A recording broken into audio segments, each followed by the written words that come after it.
तो चलिए बच्चे, अब से हमारे इस मैथ की क्लास की शुरुआत हो चुकी है। तो बहुत सारे बच्चे थे जो बोल रहे थे कि मैडम मैथ कब आएगा, मैथ कब आएगा।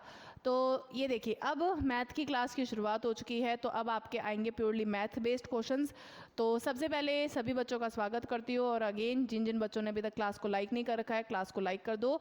और चैनल को सब्सक्राइब नहीं कर रखा है तो जल्दी से चैनल को सब्सक्राइब कर दो, ठीक है।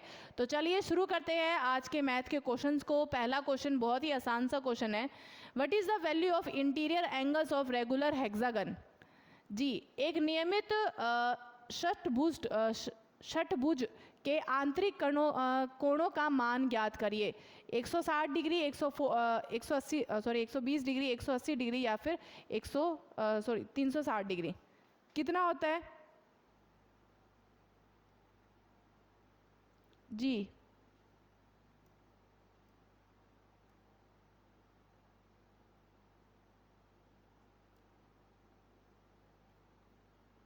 जल्दी से बताइए।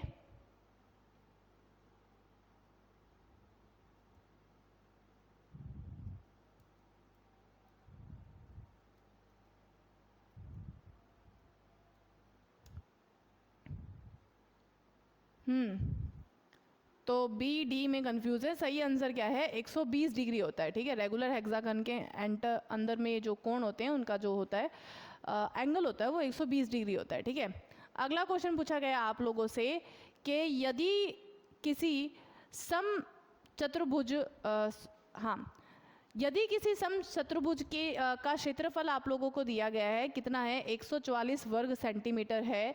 तो विकर्ण 12 सेंटीमीटर है। तो दूसरा विकर्ण ज्ञात कीजिए। The area of a rhombus is 144 square centimetre and if the diagonal is, विकर्ण क्या है बच्चे? 12 सेंटीमीटर है। तो उसका अदर डायगनल क्या होगा? आप लोगों को एक रोम्बस मिला है, ठीक है। रोम्बस है, ठीक है, यानी कि सम चतुर्भुज है।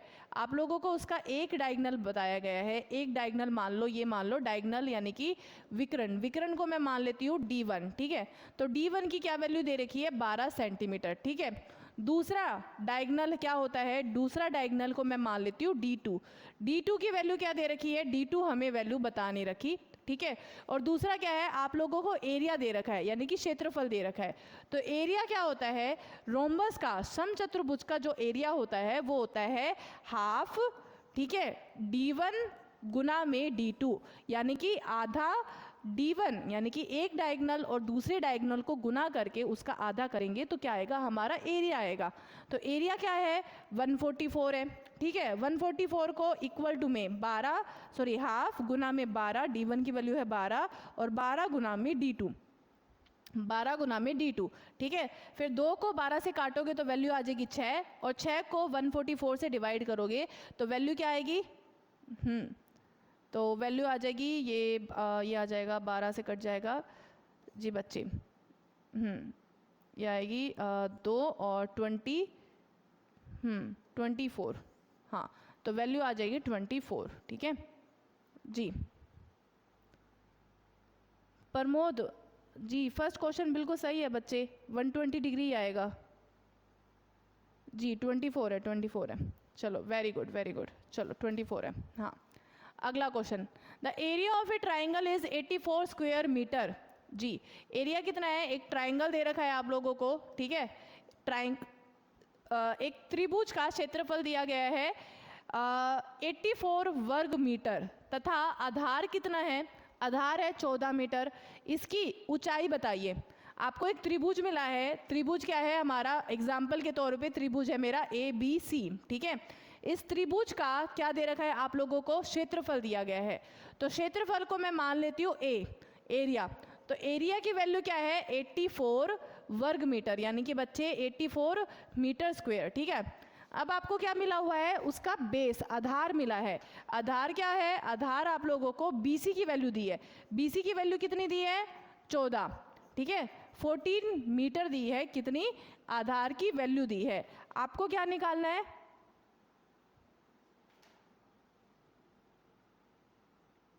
मैंने 720 डिग्री नहीं कहा, मैंने 120 डिग्री का है।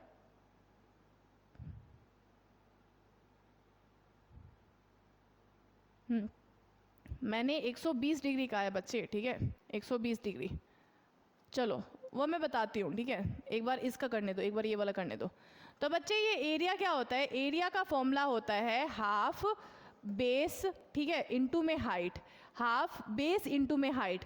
यानी कि एक त्रिभुज का बेस, आधार क्या होएगा, आधार को बेस बोला है मैंने, ठीक है, तो इसको ले लो, वैल्यू ले लो b, ठीक है, इसकी वैल्यू क्या हो जाएगी b, और हाइट यानी अपने ऊंचाई जो होती है, ऊंचाई की मैंने वैल्यू रख दी h, ठीक है।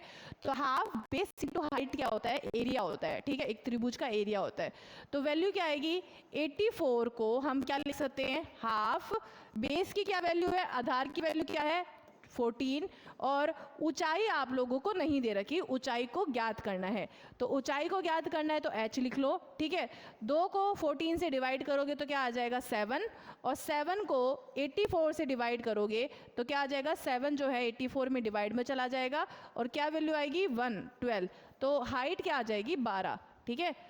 तो बच्चे वैल्यू किस किस की आ गई 12,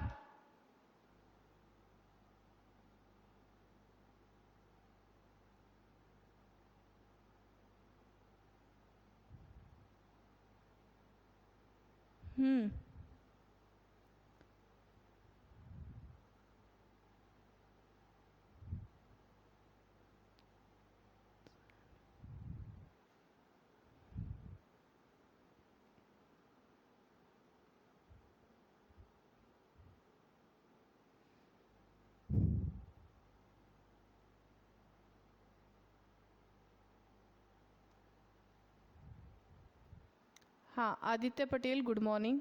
चलो तो ये वाला क्वेश्चन समझ में आ गया आप लोगों को, ये जो मैंने समझाया आप लोगों को ये समझ में आ गया,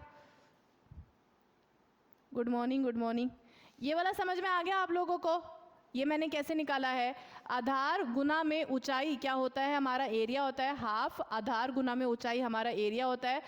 14 मेरे को आधार दे रखा है, ऊंचाई मेरे को दे नहीं रखी, तो ऊंचाई को मैंने सेम ही रखा, 2 को 14 से डिवाइड किया बच्चे 7 आ गया, और 7 को मैं इधर लेगी गई 84 बाय में 7, तो 84 बाय में 7 वैल्यू आ गई 12, तो यानी कि ऊंचाई की वैल्यू क्या आ गई मेरे पास 12। तो इस तरीके से मेरे पास ऊंचाई की वैल्यू क्या आ गई 12। और दूसरा जो तुम पहले क्वेश्चन का जो तुम बोल रहे हो, ठीक है, फर्स्ट क्वेश्चन देखो, एक हेक्सागन जो होता है, ठीक है, षटभुज जो होता है, षटभुज कैसे होता है हमारा, ऐसे, ठीक है, षटभुज, करेक्ट। तो षटभुज ऐसे होता है, जब तुम इन षटभुज के अंदर के जो कोण होते हैं, ठीक है, अंदर के जो सारे कोण हैं, इन सभी कोण का जो तुम सम करोगे, षटभुज के अंदर के कोणों का सम होता है 720 डिग्री, ठीक है, 720 डिग्री होता है षटभुज के अंदर के कोणों का सम, योग जो होता है वो 720 डिग्री होता है। अब 720 डिग्री को अगर आप बच्चे 6 कोण, क्योंकि कोण कितने हैं 1 2 3 4 5 6 कोण है, तो 6 कोण से डिवाइड करोगे तो क्या आ जाएगा बच्चे, 720 को 6 से डिवाइड करोगे तो बच्चे आ जाएगा 120, इसीलिए मैंने यहाँ पे 120 कहा, ठीक है।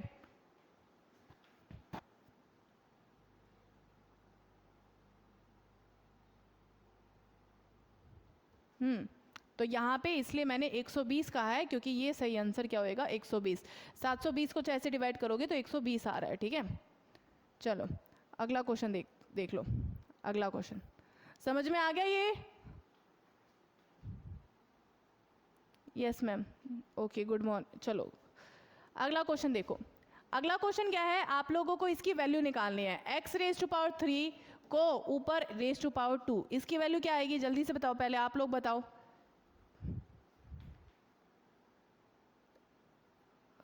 हाँ समझ में आ गया, चलो ठीक है गुड। तो इसकी वैल्यू बताओ मुझे, x रेज टू पावर 3 गुना में रेज टू पावर में 2, क्या वैल्यू आएगी, बच्चों वाला क्वेश्चन है वैसे तो।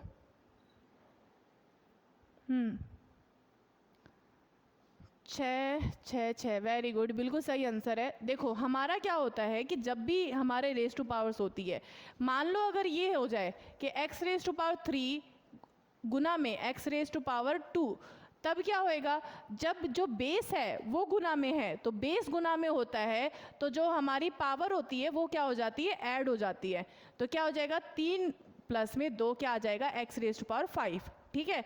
लेकिन यहाँ पे क्या है, यहाँ पे केस अलग है, यहाँ पे क्या कर रखा है, x की पावर 3 है और उसके ऊपर भी पावर लगा दी 2, तो जब पावर के ऊपर पावर लगाई जाती है तो पावर्स का क्या हो जाता है, मल्टीप्लाई हो जाता है। तो x की पावर जो पावर के ऊपर पावर की गई है तो 3 गुना में 2 हो जाएगा, 3 गुना में 2 क्या होता है, 6, तो x raise to power 6 answer आ जाएगा, x raise to power 6। Very good very good. चलो अगला क्वेश्चन देखो, अंडर रूट 4096, अंडर रूट 4096 की क्या वैल्यू आएगी। देखो अब देखो, मुझे ना सच बताऊं मेरे को नहीं पता अंडर रूट 4096 की अंडर रूट वैल्यू क्या आएगी। मैं इसको निकालने का आसान तरीका बताऊं, एक तरीका एक छोटा सा है, इजी है, एक इजी मेथड है। इजी मेथड क्या है, देखो जब भी हम किसी का अंडर रूट लेंगे, ठीक है, यहाँ पे क्या है, यहाँ पे 6 है, वैल्यू है 6, ठीक है, तो किस किस के स्क्वायर की वैल्यू 6 आती है। जैसे अगर आप एक का स्क्वायर करोगे, एक की स्क्वायर क्या होगी, एक का एक आता है, 2 का स्क्वायर क्या आता है, 4 आता है, 3 का स्क्वायर क्या आता है, 9 होता है, 4 का स्क्वायर क्या होता है, 16 होता है, तो लास्ट में 6 वैल्यू आई। ओके, दूसरा 5 का स्क्वायर क्या होता है, 5 होता है, सॉरी 25 होता है, और 6 का स्क्वायर क्या होता है, 6 का स्क्वायर 36, और 7 का स्क्वायर में क्या आएगा 49, ठीक है। तो आप ये देखो सबसे पहले कि किसके स्क्वायर के अंदर आपको लास्ट में बेस आपको क्या मिल रहा है, 6 मिल रहा है, तो एक हो जाएगा 4 और दूसरा हो जाएगा 6। तो यानी कि सबसे पहली बात, इसका जो अंडर रूट होएगा, इसका जो अंडर रूट होएगा वो वो क्या है, 2 वैल्यू का होएगा। यहाँ पे 2 वैल्यू है, साफ साफ दिखाई दे रहा है कि 2 वैल्यू का है, ठीक है, मतलब 2 डिजिट्स का है अंडर रूट, ठीक है, 2 डिजिट का अंडर रूट है, जिनमें से जो ये सेकंड वाली डिजिट होएगी वो क्या होएगी, वो या तो 4 होएगी या फिर 6 होएगी, ठीक है। तो डेफिनेटली इसमें 60 का तो कोई रिलेशन नहीं बन रहा, तो पहले तो ये डी काट दो। क्या ये बात समझ में आई कि इसमें जो लास्ट डिजिट होएगी वो तो या तो 4 होएगी या 6 होएगी। क्यों, क्योंकि जहाँ पे 4 का जो भी होएगा, यहाँ पे अगर मान लो 4 होएगी तो इसका स्क्वायर करके लास्ट में क्या आएगा, 6 आएगा, दोनों में ही। क्या ये बात समझ में आई। 64 है, आई नो, मैं बस तरीका बता रही हूँ कि कैसे हम निकाल सकते हैं, ठीक है। इजी मेथड क्या है, 2 सेकंड में अगर मुझे नहीं भी पता है तो मैं कैसे निकाल सकती हूँ, ठीक है। तो सबसे पहली बात यहाँ पे 4 4 दे रखा है, ठीक है, तो सबसे पहली बात यहाँ पे हो गया 4, और 40 को हम पूरा नहीं निकालना, अब 40 का अंडर रूट देखो कि किसके अंडर रूट के अंदर अंदर, ठीक है, मतलब किसके स्क्वायर के अंदर अंदर 40 आ जाता है। जैसे 5 का स्क्वायर कितना होता है, 25 होता है, 6 का स्क्वायर कितना आएगा, 36 होएगा। क्या ये 40 से छोटा है, तो जी हाँ ये 40 से छोटा है, मतलब जब हम करते हैं 6 को 6 से ऐसे मल्टीप्लाई करते हैं तो यहाँ पे 36 आएगा, यानी कि पहली टर्म क्या आई मेरे पास, पहली टर्म आ गई 6, तो सही आंसर क्या हो जाएगा 6। जी समझ में आ गया ना, कोई दिक्कत वाली बात तो नहीं है, कंफ्यूजिंग तो फील नहीं हुआ कि मैंने यहाँ पे 6 से 6 से मल्टीप्लाई कर दिया कि पहली टर्म पता चल जाए। और लास्ट वाली टर्म कैसे पता चली, लास्ट वाली टर्म पता चलेगी इससे। एक और तरीका है, अगर लास्ट में यहाँ पे 5 आ जाए, लास्ट में यहाँ पे 5 आ जाए तो प्रोबेबिलिटी क्या है, आपकी जो लास्ट का यूनिट है वो 5 है, ठीक है। लास्ट में यहाँ पे 2 बार 0 आ जाए, ठीक है, लास्ट में 2 बार 0 आएगा तो डेफिनेटली क्या होएगा, अंडर रूट में क्या आएगा, 0 आएगा, ठीक है। ये तरीका होता है। हाँ 6 और 7 के बीच में आएगा, बिल्कुल सही कहा। चलो अगला क्वेश्चन जी, ये आसान सा है यार, ये तो बच्चों वाला है। क्वेश्चन क्या है, 14 प्लस में 6, 14 प्लस में 6 कितना आ जाएगा, 20 आ जाएगा। 20 में से 7 को माइनस कर दो, कितना आ जाएगा, 13 आ जाएगा। और 13 को बच्चे गुना में करना है 2, तो 13 गुना 2 क्या आ जाएगा बच्चे, 26, ठीक है बच्चे 26। आसान सा था ये तो, बच्चों वाला क्वेश्चन, ठीक है। अगला क्वेश्चन जी, ये बताना है आप लोगों को जी, what is the angle between 2 adjacent sides of a regular polygon having 8 sides. 8 भुजा वाले नियमित बहुभुज की 2 आसन भुजाओं का बच्चे बीच का कोण बताना है। जी बच्चे आप लोगों को क्या दिया है, अब षटभुज नहीं दिया है, अब 8 अष्टभुज दिया है, ठीक है जी। 8 भुजाओं वाला कोण निकालना है, तो अब आप लोगों को बताना है क्या एंगल आएगा। कैसे निकालेंगे हम एंगल, बताइए कैसे निकालेंगे। तो बच्चे जब भी ऐसे, जैसे कि अगर हमें कोई भी जिसका एडजेसेंट साइड्स का एंगल निकालना हो, जैसे आसन भुजाओं के बीच का कोण निकालना हो, तो आसन भुजाओं के बीच का कोण निकालने का एक तरीका होता है। तरीका क्या होता है? तरीका होता है कि बच्चे जितनी भी भुजा है, मान लो 8 भुजा है, तो नंबर जो भी होएगा n-2 डिवाइड बाय में n गुना में 180 डिग्री। ठीक है, क्या ये फॉर्मूला समझ में आया आप लोगों को? n-2 डिवाइड बाय में n गुना में 180 डिग्री। ये किसका फॉर्मूला होता है? ये फॉर्मूला होता है बच्चे कि अगर हमें जब भी ऐसे दो आपस में साथ साथ में जो भुजाएं हैं, ठीक है, उनके बीच का एंगल निकालना है तो हम ऐसे निकाल सकते हैं। ठीक है, तो क्या होता है n-2, ये n क्या है? ये है n क्या है? n है नंबर ऑफ भुजा, यानी कि भुजा का नंबर। ठीक है, कितनी भुजाएं हैं? ठीक है, भुजाएं, तो कितनी भुजाएं हैं? तो भुजाएं आप लोगों को पता है 8 है, तो निकाल लो 8 - 2 डिवाइड बाय में 8 गुना में 180 डिग्री। क्या आ जाएगा? यहाँ पे वैल्यू आ जाएगी 6/8 गुना में 180 डिग्री। क्या आएगी वैल्यू? अब इसको काट दो आप, किससे? 2 से, यहाँ पे 90 आ गया, फिर 2 से काट दो, यहाँ पे क्या आ जाएगा? 45, सॉरी 4 का 2 और 2 में से 3, तो वैल्यू क्या आ जाएगी? वैल्यू आ जाएगी 135 जी।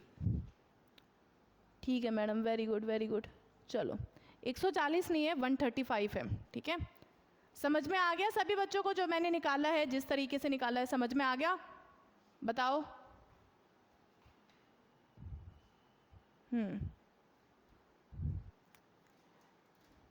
जी चलो अगला क्वेश्चन।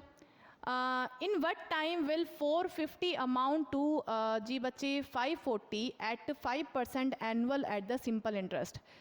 5% वार्षिक साधारण ब्याज पर कितने समय में 450 की राशि 540 हो जाएगी?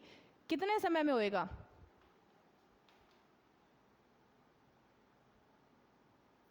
ओके वेरी गुड, चलो बहुत अच्छी बात है। अरे यस यस मैडम बोल दिया करो, हाँ मैडम समझ में आ गया, मैथ में कर दिया करो भाई सच में, क्योंकि बच्चों ने ना मेरे को ना ऐसे कई बार मैसेज कर दिए हैं और व्हाट्सएप पे भी मैसेज कर रहे हैं 2-3 बार कि मैडम आप हमें ना आपकी मैथ नहीं समझ में आ रही। तो सबसे पहले तो मुझे ये फील होता है कि भाई मैं आपको मेरी मैथ नहीं समझ में आ रही है, तो आपके पास यूट्यूब में और भी तो ऑप्शंस है, आप वहाँ पे भी जा सकते हो। दूसरी बात भाई मैं कोशिश कर रही हूँ कि ज़्यादा से ज़्यादा इजी में मैं समझाने की। भाई मैं सबसे पहली बात, मैं मैथ की टीचर हूँ नहीं, मैं कोशिश कर रही हूँ क्योंकि बच्चों की डिमांड है, तो मैं ईजी वे में कोशिश कर रही हूँ। ठीक है, मेरे से जितना हो सकता है मैं उतना कोशिश कर रही हूँ। ठीक है, बट फिर एक वो लिमिट आ ही जाएगी ना कहीं, तो वो थोड़ा सा आप लोगों को करना पड़ेगा यार। ठीक है, मेरे से इतने बेस्ट की आप उम्मीद मत ही रखिए। ठीक है जी, तो इसका मैं बता देती हूँ। देखो हमारे पास क्या है, सिंपल इंटरेस्ट की बात की गई है। ठीक है, साधारण ब्याज, तो साधारण ब्याज के अंदर क्या होता है हमारा, है ना, ऐसा ही निकालना होता है। ठीक है, तो टोटल अमाउंट क्या होता है? टोटल जो अमाउंट होता है बच्चे, क्या होता है? प्रिंसिपल कि कितना जो हमारा वो बेस था, ठीक है, कितना हमने शुरुआत में प्रिंसिपल लिया था, और उसके ऊपर टोटल एसआई। ठीक है, उसके ऊपर टोटल एसआई क्या होता है? हमारा अमाउंट होता है। क्या ये बात सभी को पता है? जी सब लोगों को पता है ना अच्छी तरीके से? अमाउंट क्या होता है? प्रिंसिपल प्लस में एसआई। टोटल अमाउंट कितना दे रखा है? 540। प्रिंसिपल कितना दे रखा है? प्रिंसिपल दे रखा है 450। ठीक है, और एसआई क्या निकालना है? एसआई हमें पता नहीं है, तो एसआई क्या आ जाएगा? एसआई आ जाएगा 90। ठीक है, क्या इतनी बात समझ में आई कि एसआई कितना आया? 90 आया। ठीक है, तो 90 की वैल्यू आप लोगों को क्या करनी है? आप लोगों को बता रखा है कि 90 इज इक्वल टू क्या है? प्रिंसिपल यानी कि 540 गुना में आर गुना में टी डिवाइड बाय में 100 क्या होता है? 90 की वैल्यू है। ठीक है, तो आप लोग निकालो कैसे?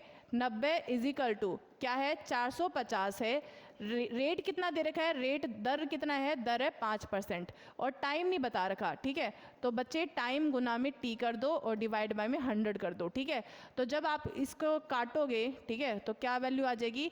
5 को 10 से काटोगे तो 2 वैल्यू आ जाएगी, और फिर आप क्या करोगे? 90 गुना में 2 डिवाइड बाय में 45, तो क्या वैल्यू आ जाएगी? 2, तो वैल्यू क्या आ जाएगी? All over 4। ठीक है, तो टाइम कितना आ गया? 4 साल, 4 ईयर्स। क्या समझ में आ गया? जी केशव हेलो जी, नमस्ते सभी बच्चों को, नमस्ते। सिस्टम रिकॉर्ड हेलो, कैसे हैं आप? चलिए, तो सभी बच्चों को समझ में आ गया 4 साल कैसे आया है? गुड। अगला क्वेश्चन देखते हैं। अगला क्वेश्चन क्या है? चलो 2-3 ही क्वेश्चन बचे अभी जी, 3 क्वेश्चन बचे हैं बस, ठीक है जी। अ कार ट्रेवल्स फॉर, देखो हिंदी में बोल देती हूँ। एक कार है जो कि 2 घंटे में एक कार 2 घंटे 60 किलोमीटर प्रति घंटा की गति से चलती है और 1 घंटे में 40 किलोमीटर प्रति घंटा की गति से चलती है। कार का औसत गति निकालिए। औसत गति निकालनी है आपको। तो बच्चे औसत गति का फॉर्मूला क्या होता है? औसत गति, औसत गति। तो औसत गति का फॉर्मूला क्या होता है? टोटल डिस्टेंस, ठीक है, टोटल दूरी कितनी नापी गई है और टोटल टाइम, ठीक है, टोटल समय, टोटल समय, टोटल दूरी ओवर टोटल टाइम क्या होता है? हमारा क्या होता है? औसत होता है, ठीक है। तो पहले यहाँ पे इस केस में समझो। इस केस में आप लोगों को क्या दे रखा है? पहला केस है जिसके अंदर t1 कितना दे रखा है? टाइम दे रखा है 2 घंटे और स्पीड कितनी दे रखी है? स्पीड दे रखी है 60 किलोमीटर, ठीक है, 60 किलोमीटर प्रति आवर। तो उससे आप क्या निकाल सकते हैं? तो इससे आप क्या निकाल सकते हैं? इससे d1 निकाल सकते हैं कि पहले दूरी कितनी नापी। तो पहले दूरी नापी के टाइम को स्पीड से मल्टीप्लाई कर दोगे तो 120 किलोमीटर दूरी नाप ली, ठीक है जी बच्चे। 2 गुना 60 क्या आ जाएगा? 120 आ जाएगा जी। जय हिंद सभी बच्चों को। तो d1 क्या आ जाएगा? 120 किलोमीटर प्रति आवर आ जाएगा, ठीक है। दूसरे केस में क्या दे रखा है? दूसरे केस में आप लोगों को दे रखा है t2 कितना दे रखा है? 1 घंटा। और बच्चे स्पीड कितनी दे रखी है? s2 स्पीड दे रखी है बच्चे 40 किलोमीटर प्रति आवर, ठीक है। तो जब आप डिस्टेंस निकालोगे, d2 निकालोगे, तो d2 कितना आ जाएगा? 40 किलोमीटर। 1 सेकंड रुकना बच्चे, 1 सेकंड।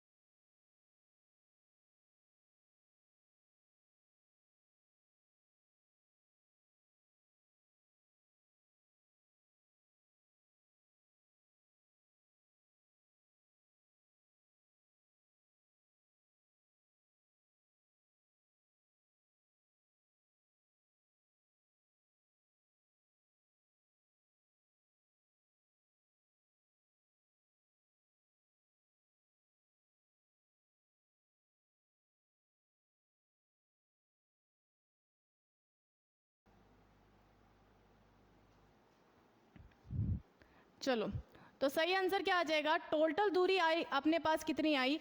एक दूरी आ गई अपने पास 120 किलोमीटर और d2 आ गया, कितने आ गया? दूसरी दूरी आ गई बच्चे 40 किलोमीटर। तो स्पीड क्या आ जाएगी? स्पीड आ जाएगी 120 किलोमीटर प्लस में 40 किलोमीटर डिवाइड बाय में टोटल समय कितना दे रखा है? 2 घंटे और 1 घंटा। टोटल समय कितना आ जाएगा बच्चे? 160 बटे में 3। 160 बटे में 3 डिवाइड करोगे तो बच्चे वैल्यू आ जाएगी बच्चे क्या वैल्यू आएगी? 53.33, ठीक है जी।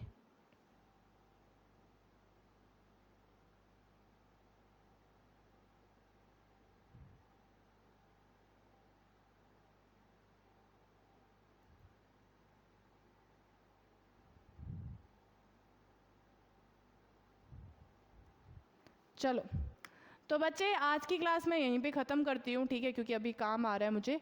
सो उम्मीद करती हूँ आप लोगों को आज की क्लास अच्छी लगी होगी। और भाई 1-2 क्वेश्चन रह गए हैं, रियली सॉरी, ठीक है। सो थैंक यू सो मच और उम्मीद करती हूँ आप लोगों को सारी क्लासेस अच्छी लग रही होगी। क्लासेस अच्छी लग रही होगी तो क्लासेस को लाइक करिएगा और उसके साथ में चैनल को भी ज़रूर सब्सक्राइब करिएगा। So thank you so much and have a good day. Bye.